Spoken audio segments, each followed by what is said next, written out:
Hello बाळांनो, स्क्रीनवर दिसतंय हा धडा आज तुम्ही बघणार आहात. अ, हा धडा जरी तुम्हाला कठीण वाटला तरी तो अतिशय सोपा आहे. तुम्ही लक्षात काय ठेवायचं आहे की आपला देश गौतम बुद्धांचा आहे. आपण म्हणताना काय म्हणतो? बुद्धम शरणम गच्छामी, धम्मम शरणम गच्छामी, संघम शरणम गच्छामी. हा संघ जो आहे, संघ म्हणजे कलेक्टिव्हिटी, ग्रुप. हा जो ग्रुप आहे तो लक्षात ठेवायचा. संघ संघ म्हणजे आपला जो देश आहे तो संघ शासनावर चालतो. म्हणजे आपला देश हे उत्तम संघ राज्य आहे. मग अशी किती राज्य आहेत? तर आपल्या देशामध्ये 28 राज्य आहेत आणि 8 केंद्रशासित प्रदेश आहेत. असं हा संघ असलेला म्हणजे मोठी कलेक्टिव्हिटी असलेला, ही कलेक्टिव्हिटी म्हणजे ही राज्य किती? तर 28 आणि त्यातले केंद्रशासित प्रदेश हे 8 म्हणजे एकूण 36 राज्य आहेत असं म्हणायला हरकत नाही. तर 36 राज्यांचा हा आपला देश, इतका मोठा भारत देश. तर त्याची जर तुम्ही घटना बघायला गेलात तर अर्थात हे तुम्हाला माहीत आहे की आपली घटना ही डॉक्टर बाबासाहेब आंबेडकर यांनी लिहिलेली आहे. आणि याची जर अधिक माहिती घ्यायला गेलात तुम्ही तर तुम्हाला काय मिळेल? तर आपली घटना ही जगातली सगळ्यात मोठी घटना आहे. 22 भाग, 9 परिशिष्ट आणि 395 कलमं आहेत. आणि तुम्ही इंग्लंडचं बघायला गेलात तर इंग्लंडला लेखी घटनाच नाही आहे. अमेरिकेची घटना फक्त 7,000 शब्दांची आहे आणि भारताची घटना मात्र संपूर्ण जगात सर्वात मोठी आहे. तर अशा या भारताचा, अशा या संघ राज्याचा, अशा या गणराज्याचा आपण भाग आहोत. ही आपल्यासाठी फार मोठी गोष्ट आहे. आता क्षेत्रफळाच्या दृष्टीने बघायला गेलं तर भारत हा जगातला 7वा सर्वात मोठा देश आहे. लोकसंख्येच्या बाबतीत काही काळापूर्वी 2ऱ्या क्रमांकावर होता, पण आता तो 1ल्या क्रमांकावर आलेला आहे. हजारो वर्षाचा जुना इतिहास आहे. आणि आजचा हा धडा तुम्ही बघणार आहात तर या धड्यामध्ये जे ग्रामीण स्थानिक शासन संस्था आहे, ही शासन संस्था हजारो वर्षाची जुनी आपल्या भारतामध्ये चालत होती. शिवाजींच्या काळातसुद्धा ही संस्था होती. आणि जे तुम्ही आता इतिहासामध्ये जो काही अभ्यास करत आहात, मौर्यकालीन साम्राज्य बघत आहात, त्यावेळीसुद्धा ही संस्था अस्तित्वात होती. मग ही जी ग्रामीण स्थानिक संस्था आहे, ही अस्तित्वात जी आधी होती ती आताही आहे आणि आताही काम कशी करते हे आपल्याला या धड्यातून बघायचं आहे. तुम्ही तुमच्या आईवडिलांच्या तोंडून ऐकलं असेल पाचामुखी परमेश्वर. पाचामुखी परमेश्वर म्हणजे काय? तर पूर्वी गावातली 5 वयस्कर माणसं जी हुशार आहेत आणि अशी ही माणसं एकत्र येऊन 5 माणसं म्हणजे पंचायती. मग ही 5 माणसं गावातला कारभार चालवायची. म्हणून कधीकधी बघा गमतीने तुमच्या आईच्या तोंडून तुम्ही ऐकलेलं असेल की तुला काय पंचायती पडल्या आहेत रे. तर पंचायत म्हणजे काय? तर ही 5 माणसं गावचा कारभार चालवायची, न्यायनिवाडा करायची, कोणाला हवं नको ते बघायची, सगळ्यांच्या सोयी करायची. शिवाजी महाराजांचं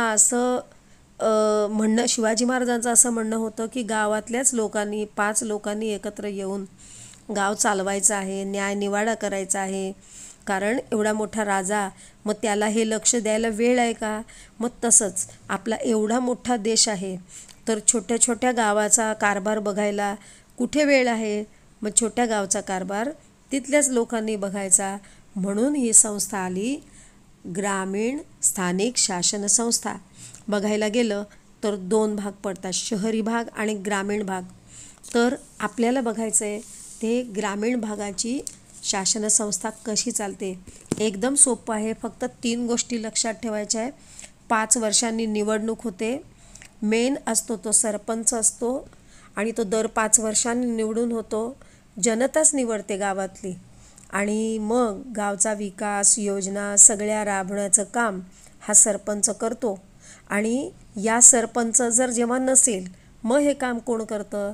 तर मग हे काम उपसरपंच करतो. आता पंचायती राज्य व्यवस्था हे सगळं जे मिळून आहे ते पंचायती राज्य व्यवस्था आहे. सरपंचाचं फार महत्त्वाचं काम म्हणजे ग्रामपंचायतीची सभा बोलवायची. सभेचं कामकाज पार पाडायचं. सभेत जे जे ठराव मंजूर झाले म्हणजे गावाच्या संदर्भातले त्यांची अंमलबजावणी करायची. ग्रामपंचायतीचे अभिलेख म्हणजे ग्रामपंचायतीचं जे ऑफिस आहे त्याची कागदपत्र ती जपून ठेवायची. म्हणजे मग शहरात आलेली माणसं कधी कधी जातात की नाही गावाला, मग माझा जन्म कधी झाला, जन्माचा दाखला पाहिजे, अमका दाखला तमका दाखला, तर ही सगळी कागदपत्र सरपंच जपून ठेवतो. त्या कारणाने आपण जेव्हा कधी गावी जाऊ तेव्हा ही कागदपत्र आपल्याला त्याचं पुन्हा पोचपावती मिळते जर मागितली तर. तर असं हे सरपंचाचं फार महत्त्वाचं काम असतं. आणि सरपंच नसेल तेव्हा मग गावचा कारभार उपसरपंच बघतो. पण गावाचा विकास होण्यासाठी विकासाच्या काय काय योजना आहेत हे कोणाला माहिती असतं, तर हे ग्रामसेवकाला माहिती असतं. ग्रामसेवक हा ग्रामपंचायतीचा सचिव असतो. जर तुम्हाला ग्रामसेवक व्हायचं असेल तर मग तुम्ही काय केलं पाहिजे, तर तुमचं आधी 18 वय पूर्ण झालं पाहिजे. म्हणजे 18 ते 38 वयोगट तुमचा असायला हवा. मग 200 मार्काची परीक्षा द्यावी लागते, त्याच्यामध्ये निगेटिव्ह मार्क्स पण असतात. आणि मग या परीक्षेमध्ये पास झालं की मग तुम्ही जिल्हा परिषदेमार्फत मुख्य कार्यकारी अधिकारी जे असतात ते तुमची ग्रामसेवक म्हणून नियुक्ती करतात. मग ग्रामसेवकाने काय करायचं आहे, तर ग्रामपंचायतीचं दैनंदिन रोजचं कामकाज बघायचं आहे. आणि ग्रामपंचायतीच्या विकास योजना म्हणजे जे काही विकास योजना ठरलेल्या असतात जिल्ह्याच्या, राज्याच्या, तर त्या योजना ग्रामपंचायतीच्या योजना लोकांना समजावून सांगण्यासाठीचं महत्त्वाचं काम ग्रामसेवक करतो. आणि या सगळ्या योजना ऐकण्याचं करण्याचं काम ही ग्रामसभा हे स्थानिक पातळीवरचं लोकांचं सगळ्यात मोठी कलेक्टिव्हिटी म्हणजे सगळ्यात मोठं संघटन असतं.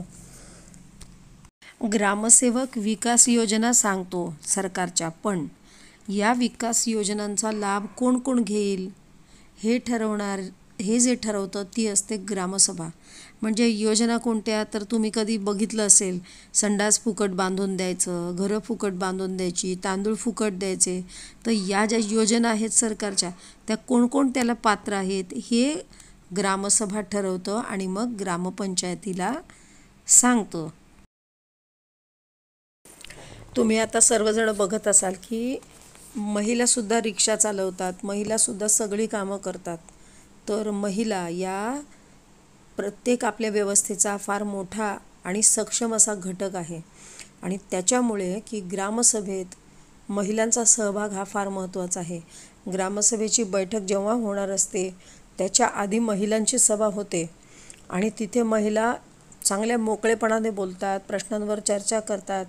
मग त्या समस्यांचा उहापोह होतो. म्हणजे पिण्याचं पाणी, दारूबंदी, रोजगार, इंधन, आरोग्य सगळ्याविषयी या महिला चर्चा करतात आणि आवश्यक ते बदल घडवण्यासाठी सुद्धा ते सुचवतात. म्हणजे आज ग्रामसभेत महिलांचा एवढा मोठा महत्त्वाचा सहभाग असतो. ग्रामपंचायत आणि जिल्हा परिषद या दोघांच्या मधला जो दुवा आहे तो पंचायत समिती ही अतिशय महत्त्वाची असते आणि या दोघांनाही जोडणारा तो महत्त्वाचा दुवा असतो. आता यांना कामं करायची म्हणजे पैसा तर हवा, म्हणजे उत्पन्न तर व्हायला हवं. मग हे उत्पन्न या ग्रामपंचायतीला कुठून कुठून मिळतं, तर ग्रामपंचायतीच्या उत्पन्नाचं साधन म्हणजे सगळ्यात पहिलं म्हणजे घरपट्टी. म्हणजे घरपट्टी, घर भाडं, पाणीपट्टी, पाणीचं भाडं, पाण्याचं भाडं, आठवडा बाजार भरतो ना गावाला तर त्याच्यावरचा टॅक्स म्हणजे कर. जर यात्रा निघाली तर तो यात्रेचा कर. म्हणजे समजा आता आपण जेजुरीला गेलो तर जेजुरीला गेल्यानंतर गाडी घेऊन गेलो तर तिथे गाडी पार्क करण्यासाठी पैसे द्यावे लागतात. म्हणजे हे यात्रा करता अशा पद्धतीचा टॅक्स याच्यापासून जे उत्पन्न मिळतं ते पंचायत समितीला मिळतं. आणि सगळ्यात महत्त्वाचं आणि शेवटचं सगळ्यात मोठं म्हणजे राज्य शासन आणि जिल्हा परिषद यांच्याकडून मिळणारं अनुदान असतं. म्हणजे गाव चालवण्यासाठी जो पैसा दिला जातो त्याला अनुदान म्हणतात. तर ते अनुदान ते सुद्धा ग्रामपंचायतीच्या उत्पन्नाचं साधन असतं. म्हणजे एक प्रकारे आपण जसं घर चालवतो ना, तुमचे आईबाबा जसं घर चालवतात तसं ग्रामपंचायत ही गाव चालवते, हे लक्षात घ्या. मग आता त्यांची कामं तुम्हाला माहिती पाहिजेत. तर तुमच्या पुस्तकामध्ये पान नंबर 135वर हाफ सर्कल दिलेलं आहे, त्याच्यामध्ये सगळीच कामं दिली आहेत की. मग यांनी काय करायचं गावच्यांसाठी, तर यांनी पहिल्यांदा लोकांची कामं करायची. कोणती कामं? रस्ते व्यवस्थित करायचे, गटारं नसतील तर ती करायची, विहिरी लागतात की नाही गावाला पाणी प्यायला, मग त्या विहिरी, मग आता विहिरीतून पाणी कधी कधी येत नाही, मग बोरिंग टाकायचं, त्याच्यासाठी मदत करायची. हे झालं लोकांचं काम. मग त्यांच्या आरोग्याचं काय? तर आरोग्यासाठी रोगप्रतिबंधक लस तयार करायची. लस तयार केलेली ती त्यांच्यापर्यंत पोहोचवायची. त्यांनी घेतली की नाही याचाही आढावा घ्यायचा. आणि पाणी तर गावाला असतं की नसतं? बरेच जण म्हणतील की नसतं, 3-3, 4-4 दिवसांनी पाणी येतं. पण हे पाणी, स्वच्छ पाणी गावाला मिळालं पाहिजे, त्यासाठी ही पंचायत समिती खूप काम करते. आता त्याच्यानंतर स्वच्छता आली, कचरा कुठे टाकायचा, त्याची विल्हेवाट कशी लावायची, तेही ही पंचायत समिती ठरवते. आता गाव म्हटलं की शेती आली, शेती म्हटलं की गाई गुरं वासरं आलीच. मग ही शेती आणि पशुधन ही कशा रीतीने चांगल्या पद्धतीने सुधारतील, शेती कशी सुधारेल, त्यांचं जास्त प्रॉफिट त्यांना कसं होईल, मग हे बघण्यासाठी शेतीची सुद्धा मदत पंचायत समिती करते.